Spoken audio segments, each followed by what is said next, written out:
আসসালামু আলাইকুম। মতিউর রহমান নিজামী ছিলেন একজন আলেম ও বাংলাদেশের ইসলামী রাজনৈতিক দল বাংলাদেশ জামায়াতে ইসলামী এর আমির। তিনি 1991 ও 2001 সালে সংসদ সদস্য হিসেবে নির্বাচিত হন এবং বাংলাদেশ সরকারের কৃষি ও শিল্প মন্ত্রণালয়ের মন্ত্রী হিসেবে দায়িত্ব পালন করেন। The royal Islamic strategy study centre নামক প্রতিষ্ঠানে প্রকাশিত একটি প্রতিবেদনে বলা হয়, বিশ্বের সবচেয়ে প্রভাবশালী 500 জন মুসলমান 2013 থেকে 2014 সংস্করণের তালিকায় প্রভাবশালী রাজনৈতিক ব্যক্তি হিসেবে তিনি স্থান লাভ করেন। তবে সবকিছু অতীত হয়ে যায় যখন মানবতা বিরোধী অপরাধের দায়ে দোষী সাব্যস্ত হয়ে মৃত্যুদণ্ডের আদেশ পাওয়ার পর 2016 সালের 11 মে রাত 12:11 ঢাকা কেন্দ্রীয় কারাগারে তাকে ফাঁসিতে ঝুলিয়ে মৃত্যুদণ্ড কার্যকর করা হয়। ফাঁসিতে কার্যকরের আগে সরকারের জরুরি তলবে শেষবারের মতো নিজামীর পরিবার যখন তার সাথে সাক্ষাতে যায়, তখন তিনি রজনীগন্ধা সেলের মধ্যে ছিলেন। সেলের শেষ নম্বর কক্ষে তিনি ছিলেন। রুমটি ছিল অনেক ছোট এবং রুমটির কোনো জানালা ছিল না। একদিকে রুমটি লোহার রড দিয়ে ঘেরা, অন্যদিকে অন্ধকারাচ্ছন্ন। রুমের ভেতরে সবুজ একটি জায়নামাজে বসে পূর্ব দিকে মুখ করে তিনি দোয়া করছিলেন।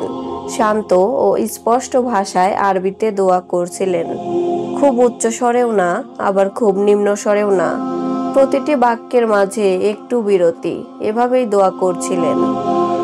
ইতিমধ্যে তার পরিবারের লোকজন তার সঙ্গে দেখা করতে এলো। তার ছোট নাতি ডেকে বলল, দাদু, আমরা এসেছি, দরজা খোলো। নিজামী শান্তভাবে মোনাজাত শেষ করে উঠে দাঁড়ালেন। তার পরিবারের সকলের সামনে এসে বললেন, তোমরা এসেছো, এটাই তাহলে শেষ দেখা। তারপরে লোহার রড দিয়ে ঘেরা গারদের ভিতর দিয়েই সকলের সাথে হাত মিলালেন। তিনি পরেছিলেন সুতি পাঞ্জাবি এবং লুঙ্গি। অত্যন্ত গরমের কারণে ঘামে তার পাঞ্জাবিটা একটু ভিজে গিয়েছিল, কিন্তু মুখে কোনো ভয়ের ছাপ ছিল না। দেখে কেউ বলতে পারবে না যে একটু পরে তার ফাঁসি হবে। সেখানে এক আবেগঘন মুহূর্তের তৈরি হয়। এ সময় নিজামী তাদেরকে বলেন, তোমরা ধৈর্য ধারণ করো। তার স্ত্রীকে বলেন, আজ থেকে তুমি আমাদের সন্তানদের মা এবং বাবা। তোমার মাঝে যেন ওরা আমাকে দেখতে পায়। এরপরে তিনি তার সন্তানদের উদ্দেশ্যে বলেন, তোমরা ভাই বোনেরা একে অপরের মিলেমিশে থাকবে এবং সদা সর্বদা আল্লাহ এবং রাসূল সাল্লাল্লাহু আলাইহি ওয়াসাল্লামের পথে চলবে। কখনোই বিপদগামী হবে না, যতই মুসিবত আসুক না কেন। তিনি সন্তানদেরকে আরও বলেন, তোমরা তোমার মায়ের সাথে ভালো ব্যবহার করবে, তার সাথে মিলেমিশে থাকবে, আর আমার ব্যাপারে তোমরা কারো কাছে অতিরিক্ত কিছু বলবে না। আমাকে যেমন দেখছো তেমনই বলবে। তিনি তার সন্তানদেরকে সান্ত্বনা দিয়ে আরও বলেন, আমার বয়স এখন 75 বছর। আমার সহকর্মীরা অনেকেই আমার মতো লম্বা হায়াত পায়নি। তোমাদের বাবাকে অনেকদিন পেয়েছো। হায়াতুম মউত আল্লাহর হাতে।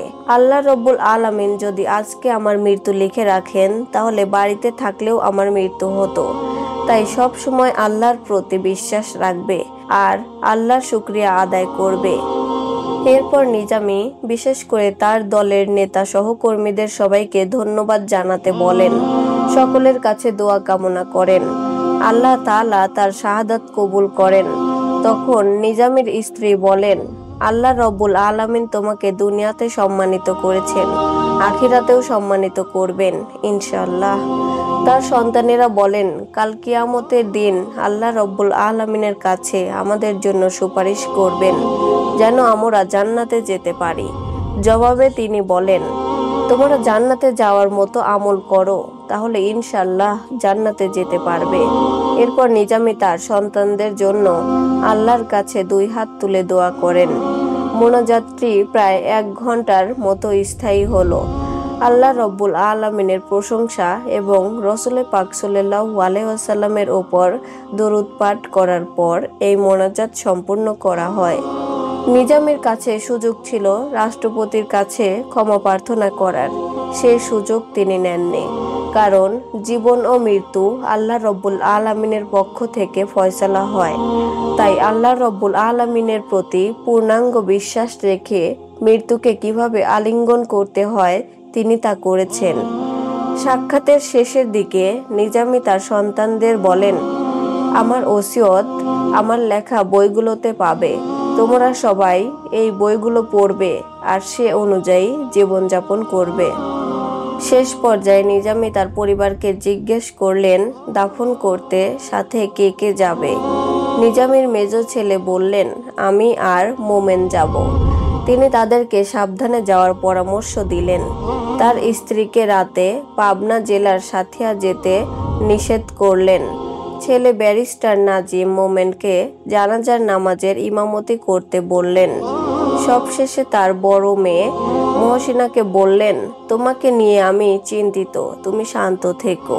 তার স্ত্রীকে আবারও বললেন, আমার 6 সন্তানকে তোমার কাছে রেখে যাচ্ছি, এদেরকে তুমি দেখে রাখবে, এদের মাঝে তুমি আমাকে খুঁজে পাবে।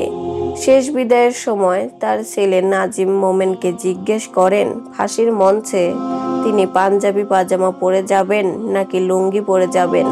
তার ছেলে উত্তরে বললেন, পাঞ্জাবি পাজামা পরে যাবেন।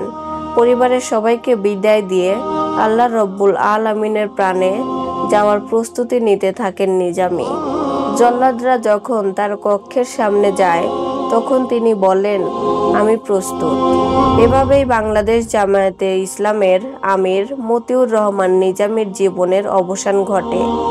আল্লাহ রব্বুল আলামিন তাকে জান্নাত নসিব করুন। ভিডিওটি শেষ করার আগে নিজামী তার জীবনের শেষ মোনাজাতটি করেছিলেন সেটি জেনে নেই। শেষ মোনাজাতে তিনি বলেছিলেন, হে আল্লাহ, আমি আপনার এক নগণ্য গুনাহগার বান্দা।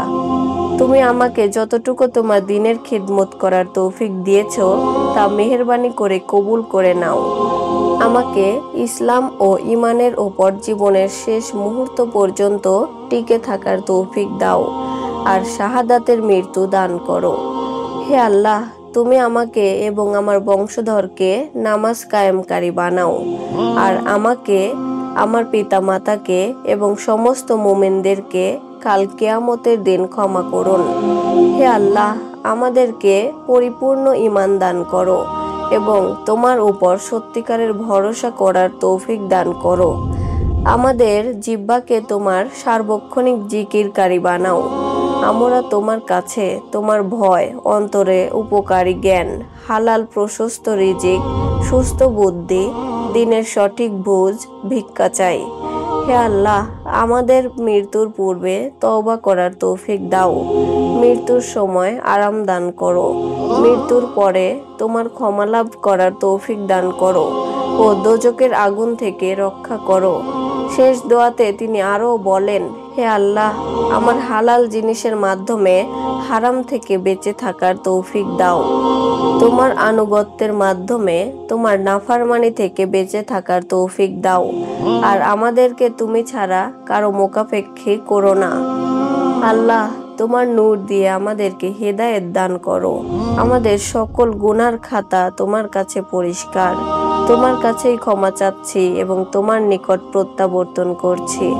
সবশেষে তিনি বলেন, হে আল্লাহ, তুমি এই দেশকে তোমার দ্বীনের জন্য কবুল করে নাও। এ দেশের জন্য তোমার শান্তির ফয়সালা করে দাও। এ দেশকে গুম, খুন, রাহাজানি ও আধিপত্যবাদীদের হাত থেকে রক্ষা করো। তিনি দেশ ও দেশবাসীর সুখ সমৃদ্ধির জন্য দোয়া করেন। তাকে যেন আল্লাহ রব্বুল আলামিন জান্নাত নসিব করেন, আমিন। ভিডিওটি ভালো লাগলে লাইক দিন। সবাইকে জানানোর জন্য ভিডিওটি আপনার বন্ধু বান্ধবের কাছে শেয়ার করুন আর আমাদের চ্যানেলে নতুন হয়ে থাকলে চ্যানেলটি সাবস্ক্রাইব করে সাথেই থাকুন। ভালো থাকবেন। আল্লাহ হাফেজ।